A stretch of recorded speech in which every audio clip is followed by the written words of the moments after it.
All right, guys, we're back. It's been floating on the internet about the B Simone situation. Uh, B Simone says she never date a 9 to 5 man. Uh, then almost cries over downgrading from Bloomies to H&M, and her best friend calls her out for helping everyone but her. We're unpacking it all today. So, is it a downside to dating the ambitious entrepreneur that might live a more explosive and expensive, more extravagant lifestyle? I mean, it could be, but again, it depends on what you're looking for. I don't think you should put guys into a category and put limit yourself to your options. And the person who said this is still unmarried because they're not willing to date a 9 to 5. That ain't cool. Like that 9 to 5 probably give you way more than that entrepreneur, or it could be vice versa. But I wouldn't put myself in a box and just exclude all 9 to 5 because you probably miss out on your blessing like that. Okay, so let's keep it real. I work at the plant. Some of the maintenance guys, they make crazy money as well. Um, is it about clout, or is it about security and enjoying your life? Because if it's just about security and enjoying your life, some of these plant workers, some of these 9 to 5 guys, they get into it. So do you think it has anything to do with clout, that a woman may not want to date a 9 to 5 guy? I got to ask that question because we are talking about a Sister B Simone. No shade to Sister B Simone, but this been hitting the algorithm, and we wanted to talk about it. So, do you think that clout has anything to do with her feeling the way that she feels? Absolutely. When it comes to her, I do think B. Simone probably is looking for a certain amount of clout or attention because she's on a grind and a hustle to try to get there. And by any means, she wants to get there. Like I'm not saying she'll compromise Her integrity. her integrity, Yeah. but I do think by any means. And we're talking about a time where women are taking on masculine and masculinity traits. So when you're talking about I won't date a 9 to 5, is that not a little bit of pride? Is that not a little bit of um ego? Is that not, what I'm saying? Like what you want and what like that doesn't sound like feminine energy or submissive energy. That sounds like the new stuff that's going on in the world. Okay, now let's from the 9 to 5 guy. Let's move on. B Simone choked up over the fact that she had to downgrade from Bloomingdale's to H&M because everybody remembers the line. She just doesn't have the liquid. Okay. Um, Fun fact and stat: 59% of Americans can't cover $1,000 emergency bill. Now, should crying over the fact that you can't shop at Bloomingdale's and you need to go to H&M, is that something to cry over? Because we just said that 59% of Americans can't cover $1,000 emergency bill, and we know that B Simone can cover $1,000 emergency bill. Is is she is she a spoiled brat? I don't know about the spoiled brat part, but watching that interview, because I had to go in and watch the full interview. I I think she's definitely going through something. Now crying about that, she talked about being on a fast, and she's talking about what changes she's making so she can have a certain amount in her account. She's not really saying she's broke. She's saying, hey, I'm having to sacrifice, because I watched the full video, certain things like going to H&M, like not being able to shop here and go to this place because I need a certain amount of money in my accounts. And she's crying about it. She's emotional because maybe it's new for her. We're talking about a girl who was just telling us how she has $1 million and she was doing this, you know what I'm saying? And now she's having to transition from that lifestyle to be able to keep that lifestyle by changing some of her habits. So I don't think that's a bad thing. I actually give her kudos for the discipline and recognize that she needs discipline. But should you cry about it?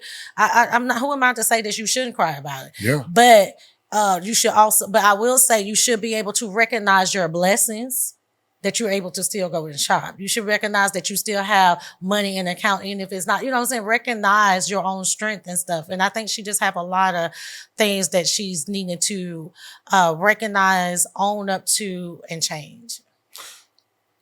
Is retail therapy necessary? Because Yes, I'm a woman. I love retail therapy. I think they say about I think they say the average American only wears 40% of their wardrobe, and they say about 60% lies dormant.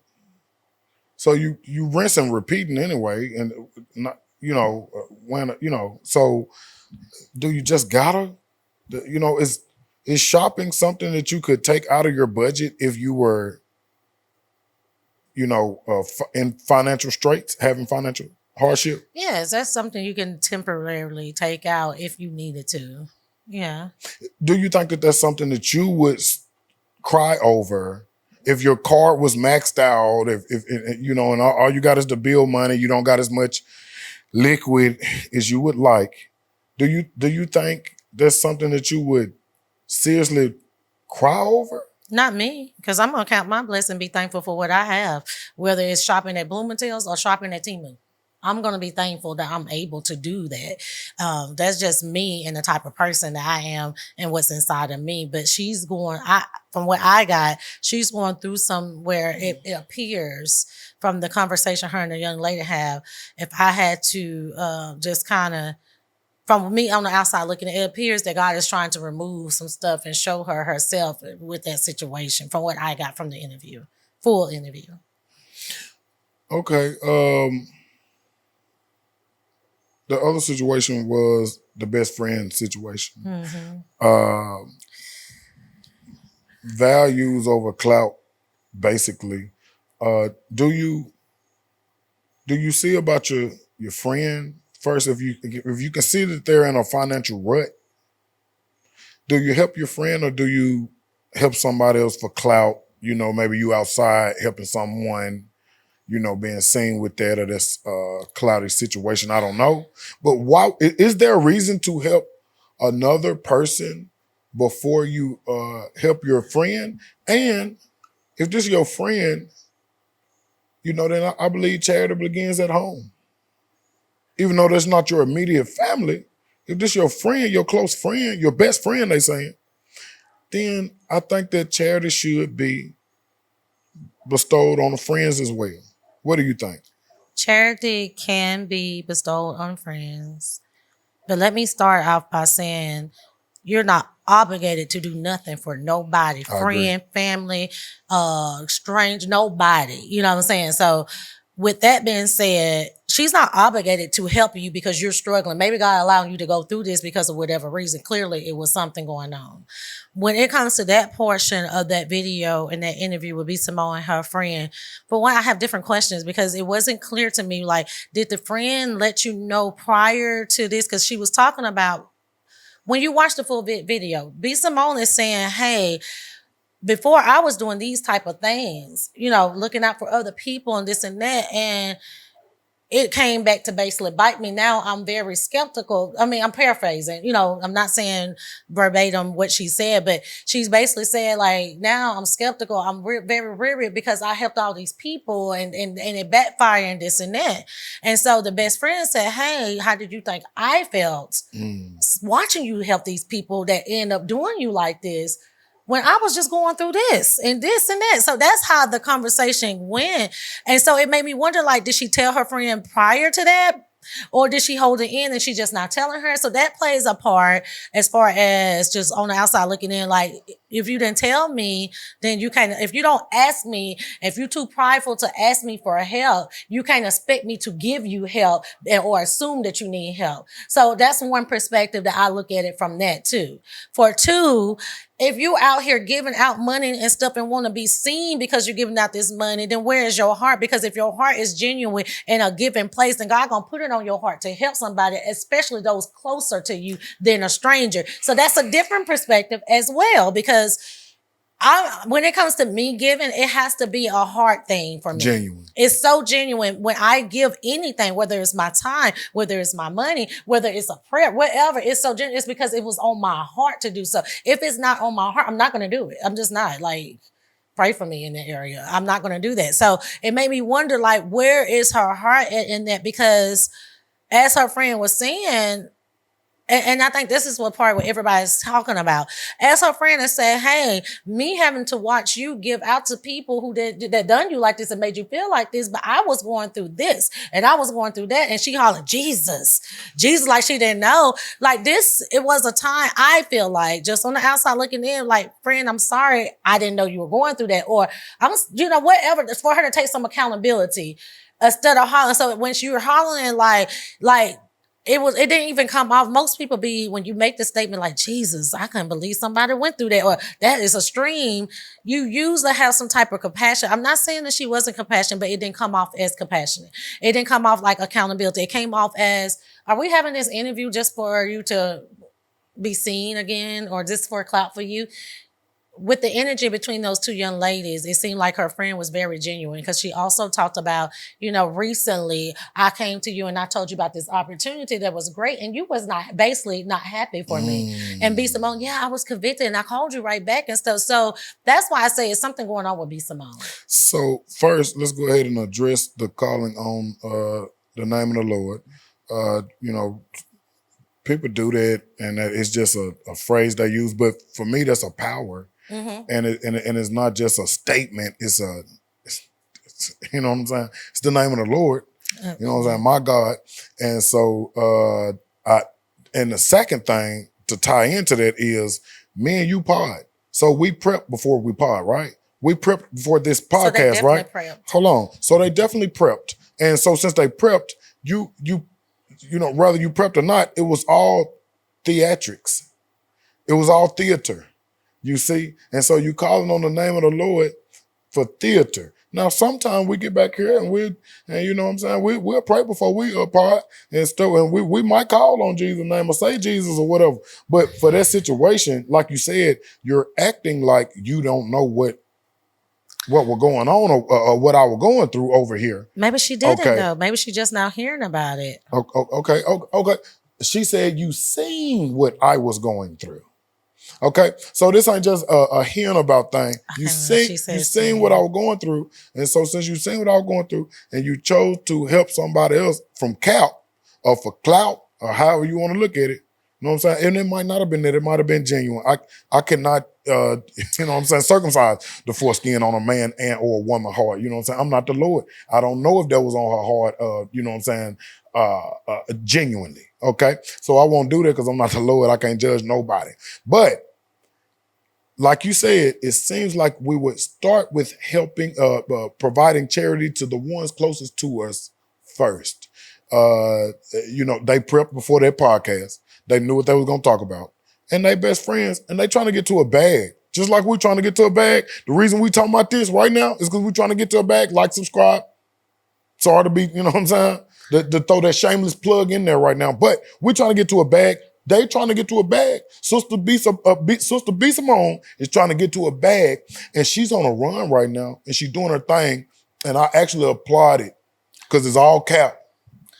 I think B. Simone is trying to maintain her bag. When it comes to professionalism in a podcast and what she got going on, not only do I think she prepped, she's already aware. She has so many followers. She already been getting this money from us followers. Like I was telling you before we pod, that, I remember her old videos and some of the things she said that made me laugh. So she knows exactly what she's doing. So there's no doubt that they did not prep or she wasn't aware that she was very aware of what they were going to talk about. She knew how to engage emotion. But I think I don't know why when she kept saying that part, it just didn't come off as genuine. And one thing I have learned in my years of growing is that when jealousy creeps in, it's usually because of some type of insecurity. So if I call you best friend and say, hey girl, I got this opportunity and I'm excited about it, and you dry and you feel a way, What is it that's going on with you that's making you so insecure about me and what I got going on? You know what I'm saying? That makes you that dry. Now, I can appreciate the fact that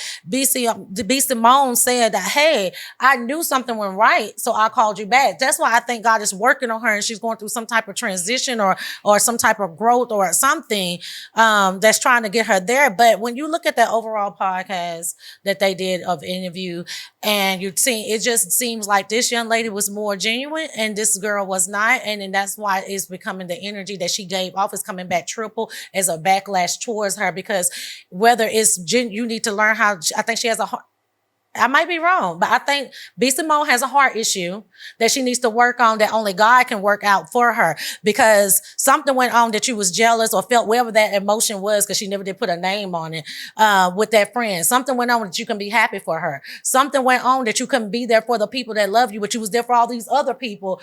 Why? What was going on? Was it not really in your heart to be there for them other people, or you were just trying to be seen, or whatever the case may be? Whatever it is, she needs to do some more inner work. And I salute her, because she said if it wasn't for Clout, she had been fasting on nothing but just water for 9 days. So she's definitely got the discipline and stuff that she needs to do, if it's true. Because again, I don't know, it came out so, what you said, theatric?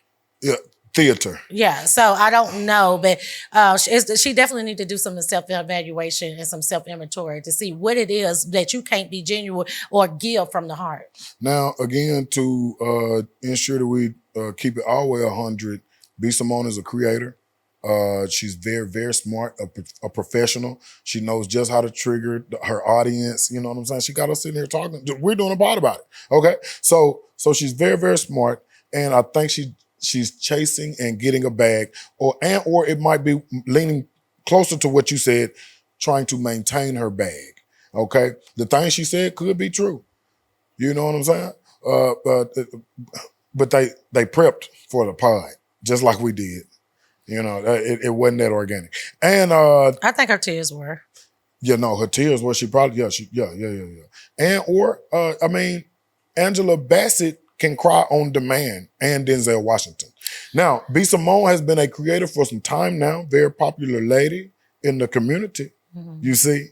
And you think she can't cry on demand? I don't know, but I think the fact that you're at a place that, and I already kind of said this, that you're at a place where you're crying about what you cannot spend or this and that, again, there's something going on within your heart. Why are you, it's not that deep. Be thankful for what you do have. Be grateful for what you do have. Because, honey, you're talking about you got to go shop at A&M, but people are still out here going to thrift stores, trying to shop and maintain and happy with their, you know what I'm saying, life. So you need to work on you. You need to work on yourself. You need to figure out what it is and get over and move past it and be thankful for what you do have, for God stripped you from all of it, because that's what you don't want. Did she speak at all about bad spending habits? I know you say you watched it in its entirety. She didn't say bad spending habits. She talked about the people that she gave to that she shouldn't have been given to, that she helped people with divorces. She has helped people get into their own places and this and that. And again, you know, her best friend is like, yeah, it was hard for me to watch you do this when I'm struggling and you didn't offer a hand. You know what I'm saying? So I think some stuff is, again, I just think she needs to work on her. Figure out what it is about you that you want to be seen first.